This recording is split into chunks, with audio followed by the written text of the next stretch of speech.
Hark and well met, folks, and thank you everybody for coming in and joining me today on this Monday afternoon, both my viewers on Twitch and my viewers on TikTok. I have a couple things that I'm hoping to go over today that I think are going to be interesting. They kind of cover a lot of topics, a lot of questions that I get asked frequently.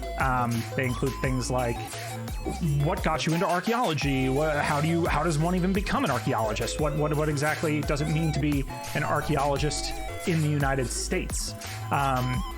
And I'll do my best to kind of cover the basics, at least. You know, my audience is typically lay people. That's who I try and help out. People who don't know too much about archaeology and are interested in learning more about it. So I think this is probably something that might help cover all those bases. Love the ancient empire side behind me. So I have a really funny story about that. So people watching on TikTok can't see, but behind me I have this big ancient empires banner. It actually folds out. It's even more.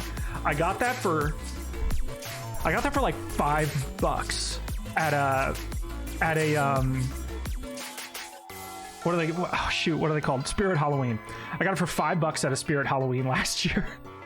Because they were ending. It was like their November 1st sale where they get rid of everything that they had. And I walked in and they were like packing stuff up and I was like, yo, can I take that sign? And they're like, yeah, give us like $5 and you can have it. They were like taking it off the wall and I was like, I would like that, please. And they gave it to me. They gave it to me for nothing. I was like, yeah, best deal of my life. Hey, YouTube, come here. Listen. Now, I know that the social media rivalries are real, right? I've got about 700 something followers on Twitch at time of recording, 37,000 something followers on TikTok at time of recording, and only about 400 something here on YouTube. Now, I know y'all ain't gonna stand for that.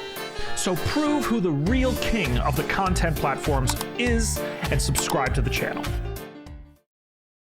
So, down to the business of what I would like to do today. Those of you watching on Twitch, if I look up here and I make an emote, I'm talking to the TikTok folks. And for the TikTok folks, if you see me talking down here, that's me talking to Twitch. You can follow me at twitch.tv/RuneMeisterKris. So today, what I hope to accomplish is just a very basic overview of what goes into being an archaeologist, like what type of stuff I had to do to get to where I am, what type of stuff anyone else would have to do to get to where they're at, and just kind of like the very basics of what the legalese of archaeology is in the States. This is by no means comprehensive. I'm just going off of some very basic overview stuff. Just want to lay it out there. To start us off, I brought up the Society for American Archaeologists description of what it means to do archaeology as a career. I think this is just a pretty good summary of the type of stuff that we do, what sort of education and stuff you need, and where you kind of go from there in terms of getting into the profession.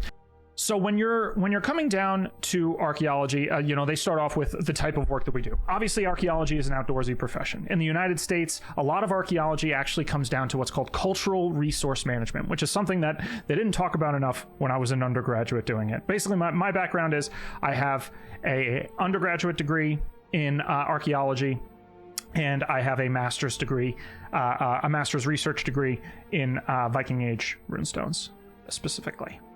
And with those degrees, I took it was a very academic approach to archaeology. It was a lot of research. It was a lot of theory.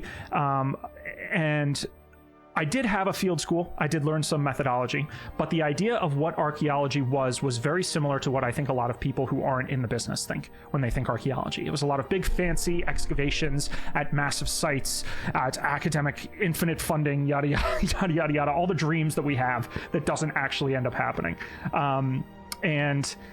The truth of what archaeology looks like, especially in the United States, is a little bit different. It's cultural resource management, which is to say, making sure that corporations and projects, a lot of times they could be construction projects, they could be utility line projects, just making sure that they're following the rules and that they are in compliance with all regulations being put down either by laws that are in place or state historic preservation offices, SHPO offices, and all that stuff. Mrs. Gunner on Twitch, do you like mud? Because you will deal with a lot of mud. I do deal with a lot of mud, and I have mixed feelings. I'm going to make this a little bigger. There is like a very special feeling that you get when you're in the field and your hands are just covered in mud, and you come home at the end of the day and your hands are caked in it, and you take a shower and it just washes off. You just feel so clean. It's like a total refresh of yourself and your day. It's a really nice feeling. once you have an idea of what you're doing in terms of archaeology, you know, you're working outside, you're doing a lot of physical labor, you're doing a lot of hiking, and you're working in a lot of really rough places and conditions. A lot of times you end up working in the rain. I've worked on mountainsides that are so steep I can't walk on them. I have to slide down on my butt. And yeah, there is definitely a lot of elements of travel. As it says here, do archaeologists travel? I've never seen a job posted for less than 10% travel. There's very few archaeology jobs that will not involve you leaving house at some point, or the office at some point. But a lot of them, you know, sometimes full-time staff positions can have like 50% travel. My last job had about 50% travel, or they said 50% travel, and I ended up doing more. Tech jobs are almost exclusively travel. You're traveling from one job to the next. You know, across state lines, not as often across country lines, at least not in the United States. I've seen the one thing, and I don't know if any of the other archaeologists in either of the chats would be familiar, but there is one job posting that is always up for an ongoing position in Guam. Which I don't know what's going on in Guam, but they've been in need of an archaeologist for like 5 years, and they always post in Guam. And it's like, it's a good job, but you gotta uproot and move to an island in Guam, which I've heard of people doing stints down there, but they never stay for very long. I have talked with somebody who did do the Guam run for a little while. But apart from, like, you know, outliers like that, but yeah, the traveling does happen. Now, I touched on this before, but let's talk a little bit more about what goes into preparing yourself academically to be an archaeologist. And I'll say this with a big caveat. I'm going to come back later on after I describe this whole academic preparation that goes into being an archaeologist, and I'm going to say something that maybe doesn't negate it, but definitely, I think, undercuts that a little bit. So archaeology, for the most part, does require a 4-year degree, right? A bachelor's degree in a field that is somewhat related to archaeology. Very few schools, I happen to go to one of them, but very few schools have dedicated archaeology programs. A lot of times you'll see people who are anthropology majors. I've also seen folks who study environmental science who come on in. Obviously things like geology, a lot of history majors, a lot of history tangential ones, things like museum studies or just cultural studies in general. All of that sort of related subfields. And that's a lot of things that you see around here. Degrees that you run into when you're dealing with people in the field.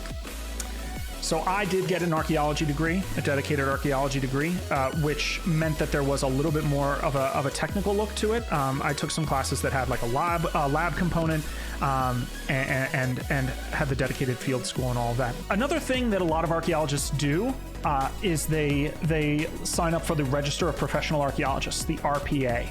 I have not done this. And I've had some people say, yes, you should do it, and other people say you don't really need to do it.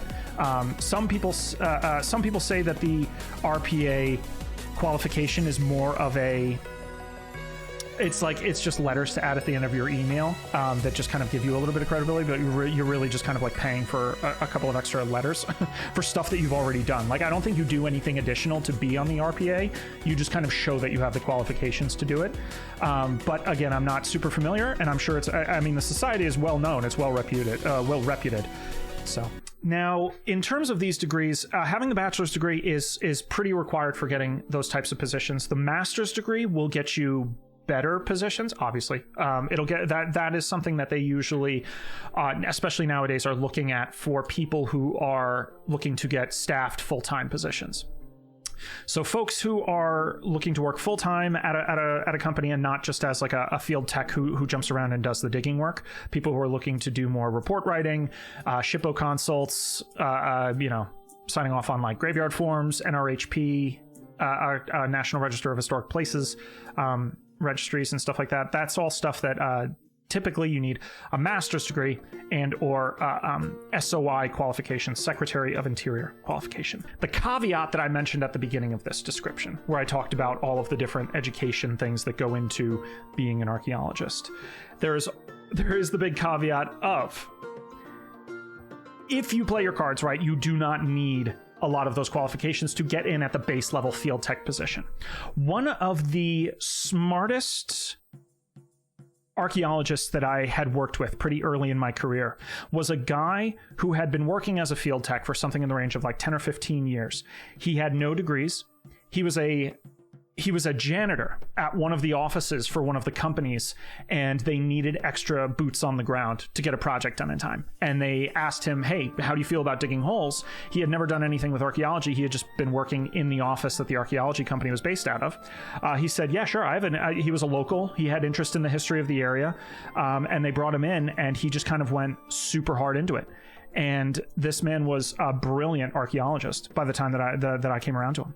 He had done a lot of learning. He put his nose to the grindstone, was seeking out good sources. He went to local universities to learn more about his local area.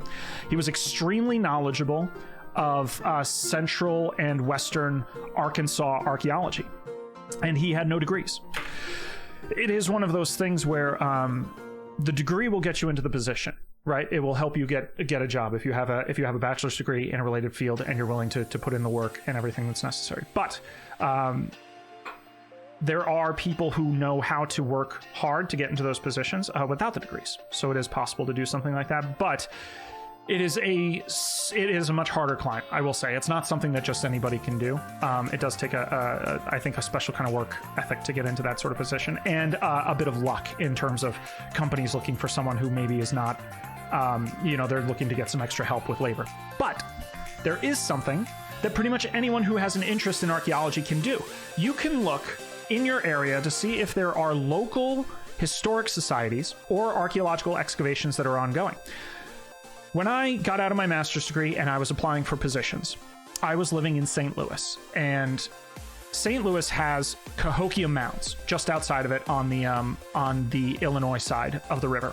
Cahokia Mounds is one of, if not the largest Native American complex in North America. It's one of the most prolific sites in North American archaeology.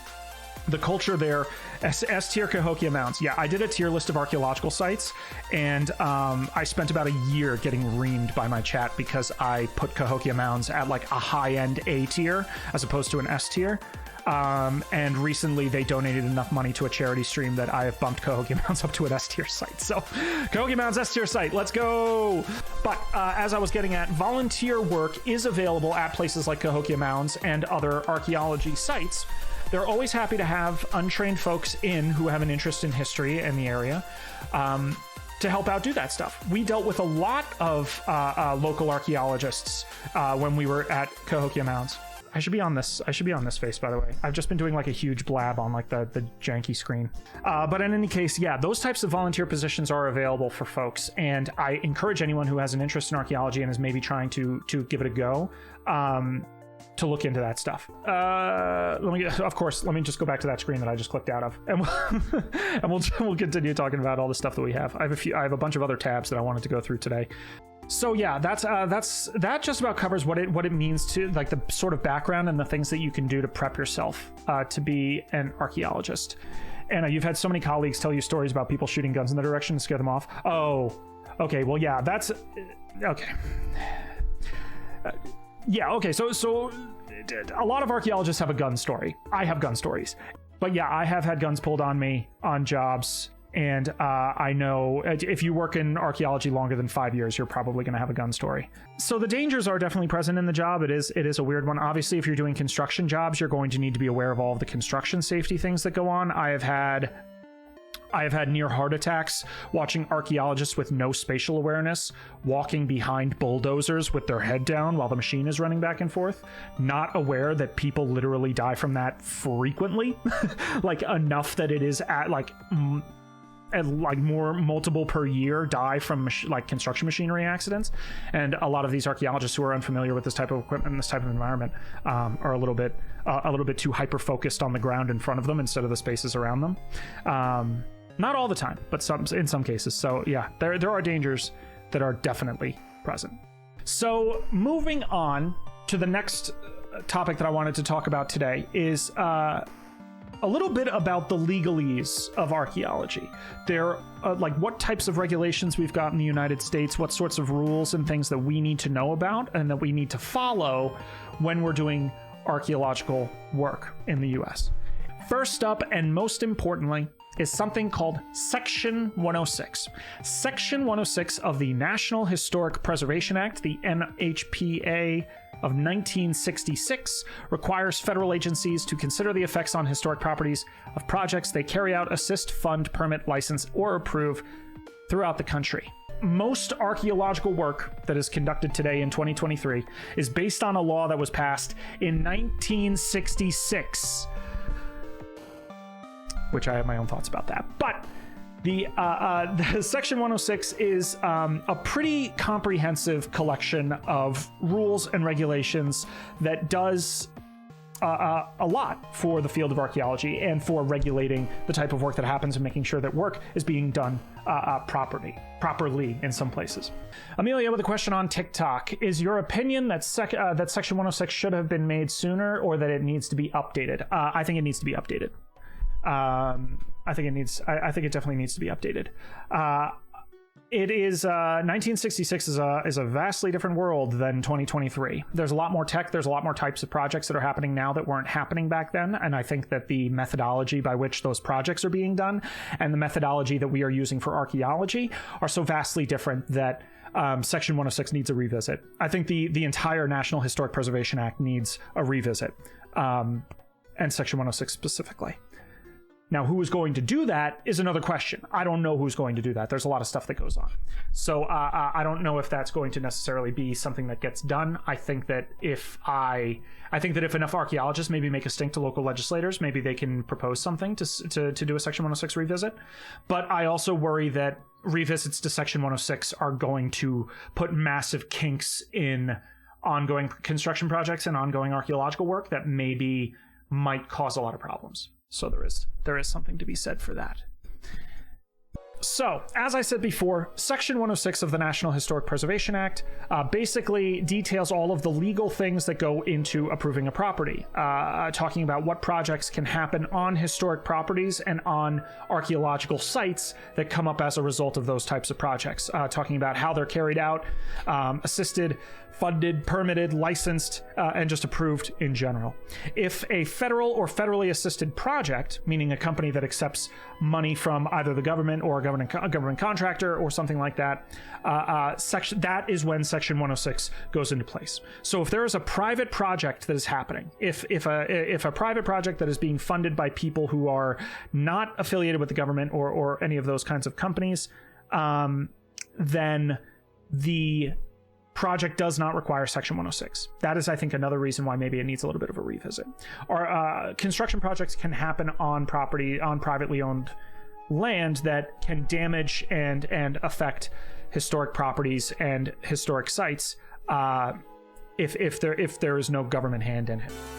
Another thing that we might run into a lot is the National Register of Historic Places, the NRHP. The National Register of Historic Places is basically a list of historic properties that are protected at a federal level. This is actually pretty good. The National Historic is actually a national coverage thing, which is great. It's basically a giant list of all of the properties that have been deemed historically significant, either because of their architecture, the cultural context of the site. These historic places can be individual buildings, such as homes or bed and breakfasts or specific buildings, or it could also be entire neighborhoods. Like there are National Register neighborhoods that's basically like, oh, all 20-something buildings within this section are all dated to the same historic period, and they collectively represent a little slice of history of what it was like to live in this area at that time, and it's worth preserving. You also might see historic places apply to monuments, large-scale monuments, sites, or just historic areas, parks, things like that. But these historic properties are oftentimes, you run into them as an archaeologist in terms of making sure that whatever project is coming through is not going to have an impact on these types of structures, either directly through what's happening or through something called the view shed, which is, if you say you're doing a construction project where you're building some big, huge thing in an area, and there is a National Register place in the area who part of the cultural history of that site is the view that it has. If you're impeding on that view shed, you could be impacting the importance of that site from a historic standpoint.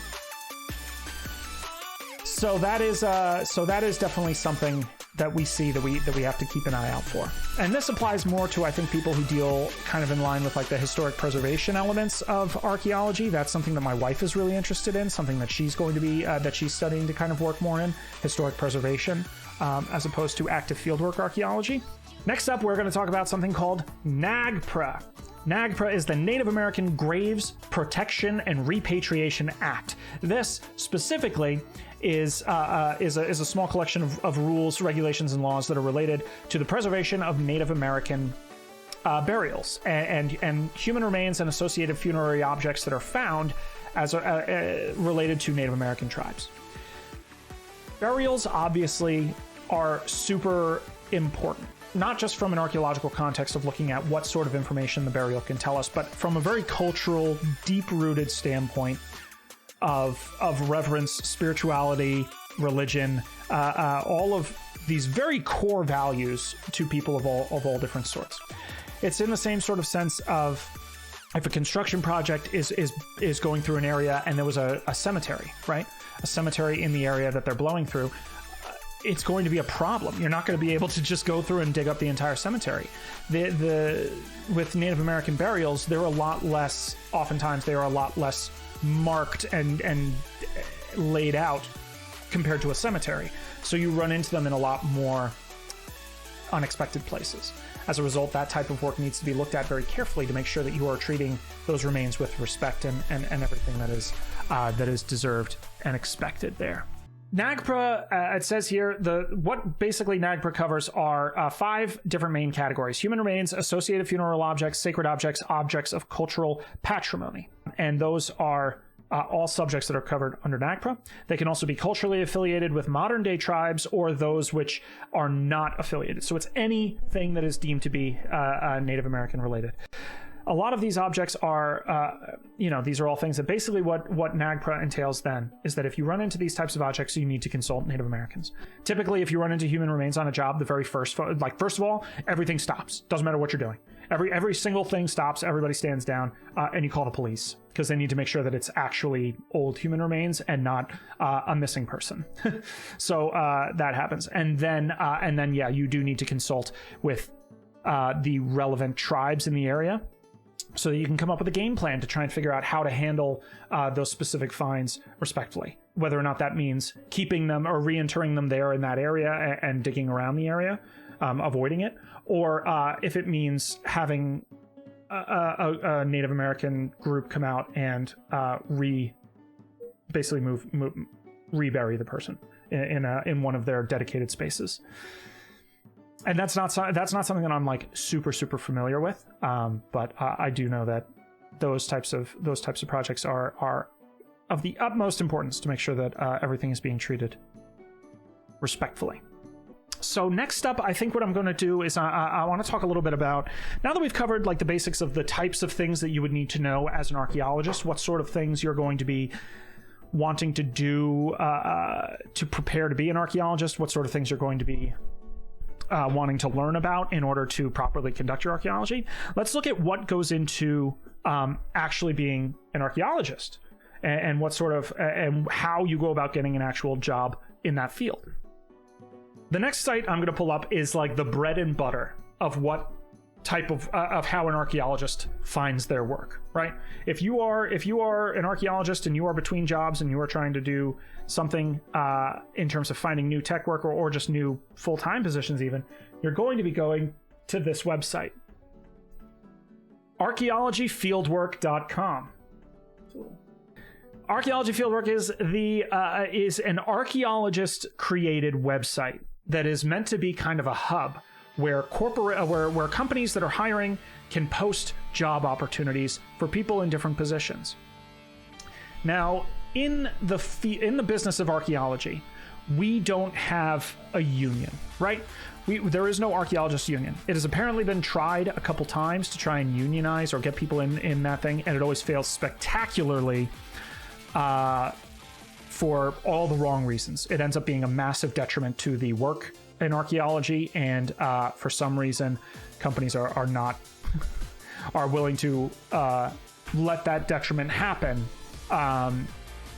and they're willing to hire people who are not prepared to do the work properly in order to bust unions. So what we do have, though, is archaeologyfieldwork.com. It's a website that basically lets companies post job postings. This is an amazing website. I have found a lot of really great companies through this job. I've done a lot of really great jobs through here.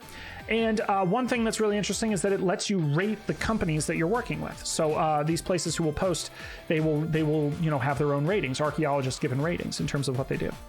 There are different qualifications, obviously, depending on the type of position that you're going to be applying for something, right? So if you're looking for just your basic level tech position, like a field tech, somebody who's going to be going out, digging holes, doing the archaeology on the ground work for companies, these are some of the qualifications. A lot of times they are looking for people with experience in the cultural resource management, the CRM industry. Obviously, that's not always the case, but sometimes they will put that as a thing. Physically, you need to be able to navigate steep slopes, ridges, mountains, uneven terrain, loose gravel, rock outcrops, and dense vegetation for up to 10 hours in remote locations. They also oftentimes require being able to carry, lift, and hike with 40-pound packs of distances of multiple miles, like roughly 6 miles or more. Experience working in a specific area. So a lot of times companies might ask, if it's in a very localized area that the construction project is happening, they might be looking for somebody with experience in that area. For example, someone with experience in Midwest archaeology or Southwest archaeology, or even a specific state, saying like, oh, you have to be in Nevada or you have to be in Massachusetts if you know where that is. Having a driver's license and being able to travel and get to a location is usually pretty good. A lot of companies don't reimburse travel expenses for field tech jobs. Some do, and it really depends on the project, whether or not the company can get the funding to do that. But sometimes what they'll do is they'll be like, well, we'll cover your hours. Other times they'll say, well, we will give you like reimbursement for mileage at the federal rate. And then a lot of times they'll say, you'll get here and you'll get paid for the time that you are traveling to and from site. And we will cover your hotel costs. They may give a per diem, such as, either a flat rate per diem, like 30 or 40 bucks a day, or they may give you receipt per diem, which is objectively worse, where you basically turn in all of your receipts and the amount of money that you spent is how much you get back. And then, and they'll put a cap on that, like no more than 50 bucks a day. And those sorts of things. Your general job responsibilities for a field tech position are going to include, but not limited to, archaeological field survey, site recording, artifact identification, mapping, accurate completion of paperwork, use of tablets and electronic field equipment, which is a new and upcoming thing, with other common field tasks. Now, if you were applying for a larger position within a company, a staff archaeologist position, somebody who's working full-time, salaried, has, sort of middle management type responsibilities, that's when you're going to need a lot more qualifications. This one posting requires a graduate degree in anthropology, archaeology, or a related field, 3 to 5 years plus full-time professional archaeological experience, leading field crews, preparing paperwork reports, and client communications. Conducting artifact analysis is a plus. GIS capabilities for background research and reporting graphics. Strong team player, working knowledge of Section 106 and the National Historic Preservation Act. Working knowledge of federal and state laws, regulations, and guidelines pertaining to cultural resources. Experience collecting data with GPS tech. Familiarity with all, forms of Teams and Outlook. It just goes on, and it lists like numerous other things from office type stuff. Ability to be working away from home for 1 to 4 weeks at a time. Ability to walk up to 10 miles a day, digging shovel tests of depths of up to 1 meter deep. Working outdoors in adverse environments. Working with minimal supervision. Being able to pass Department of Defense security and background checks, which obviously is not required on all things. But these types of positions typically have those higher end requirements, and that is something that you obviously can't just jump into. That's something that takes a lot of years of work to get to that position. That's kind of what it comes down to when you're looking at what is required to be an archaeologist, like what sort of expectations are there in the work market. Let's talk about now other ways that we have been utilizing archaeology and like the type of stuff that I tend to do nowadays. I have been leaning very heavily, especially the past especially the past 6 months or so, but maybe for the past 2 years leading up to this, I have been leaning more into the digital heritage sphere and archaeo gaming. And now archaeo gaming is kind of like a relatively new concept that is really growing in the archaeological community, and it's amazing to see. And the idea is essentially how to find archaeology present in video games or other types of games. It's just how the intersection of history and archaeology connects with gaming and entertainment in that sort of sphere. And it's a curious subject that's actually amazing. And so being able to sit down and say like, oh man, when I was a kid, I wanted to be, when I grow up, I want to be an archaeologist. When I grow up, I want to play video games for a living. And then you become an archaeo gamer and you do both. The idea is looking at video games and how archaeology is influencing them, how archaeology is utilized in them, and how people can learn more about archaeology through them, right? And that's a lot of the content that we do over here on this channel. We like to play a lot of games that have historical contexts. We do a lot of Viking stuff here because Viking was my specialty. And so looking at this, archaeo gaming, basically, it started off as a blog by I think the first time that I heard it ever mentioned was by this individual, Andrew Reinhardt, as early as like 2013 and 2015 is when it kind of started to pop off more. But the idea is, it's basically a discussion of archaeology of and in video games, talking about like how people are excavating archaeological sites that include video games and how video games are utilizing archaeology in them, such as archaeology being a skill in World of Warcraft, as well as other games using archaeological themes like Elder Scrolls. We also see it a lot in the Assassin's Creed franchise. There's tons of games that utilize historic themes. Obviously, anything medieval is going to be something related to archaeo gaming. But there are tons of folks in the archaeo gaming community right now who are playing games here on Twitch and in other spaces where they're able to kind of showcase these ideas in motion and give a unique context of what it's like to be an archaeologist within the gaming sphere. And this all falls under the blanket discussion of digital heritage. Digital heritage, which this is from the UNESCO site, digital spaces, digital culture, and these sorts of educational resources and everything that's being present online, on social media, on streaming services, how all of these technological uses of culture and history are utilized, studied, and implemented in everyday life. Fascinating subject. Fascinating subject. A broader idea that archaeo gaming falls under. The idea of how our digital spaces utilize our history and develop ongoing culture. Both the cultures of our past, promoting and keeping that alive, and developing new culture that's happening right now. Like the idea of a TikTok culture, in-jokes and ideas that each of our social media spaces kind of have their own ongoing in-jokes and memes and, things that are big on the algorithm right now. All of these are all ideas of digital heritage in a modern context. And utilizing these technologies to help promote history and help look at our past is its own form of digital heritage as well. Amelia, you want to 3D model sites so bad, but that requires skill that you don't have. I've done some 3D modeling before. It definitely is hard. 3D modeling sites is very big, very hard. That does require some pretty good tech, a lot of really fancy drones. I have done individual artifact 3D modeling, which is actually a lot easier. Doing photogrammetry, you can do it with a cell phone and free programs that you get off the internet. I've done it. But we talk so much about how excavations are just a one-shot thing. Doing reconstructions of specific excavation sites or pits could help us find things that we missed the first time. Yeah, that's definitely something. You know what I can pull up? This is one of my favorite.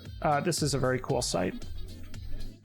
In northern Scotland around, I think it's Orkney or something. There's this very, very old site called Skara.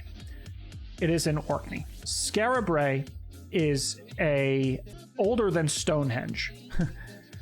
It is a very, very old archaeological site. And it has this. An interactive 3D model of what of what the site is. It's being a little sloppy because I'm streaming and the computer is freaking out. Good Lord. Okay, so I accidentally clicked on one of the things, number 4. And what this does is this brings you into one of the excavation spaces. All of this, again, is 3D modeled and re-rendered of what the interior of this site looks like. It's got even little checkpoints, and it gives you blurbs and details and photographs of what was happening in this area.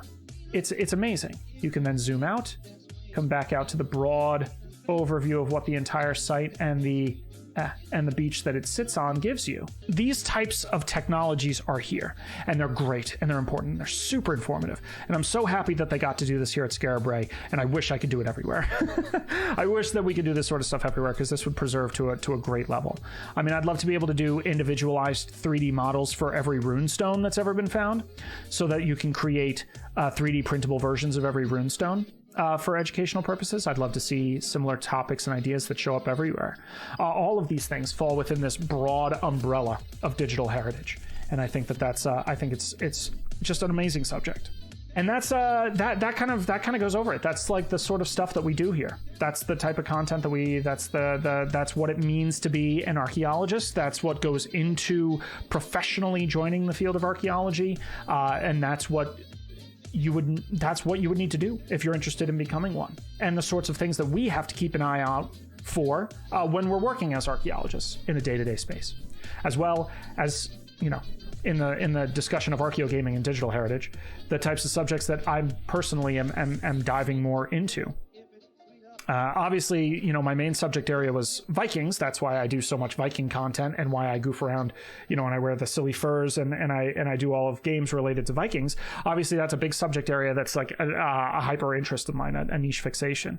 And that subject is very cool, very interesting, and very well described in the archaeo gaming sphere. But it's obviously hard to do professionally as an archaeologist in the United States, where there aren't as many Viking sites.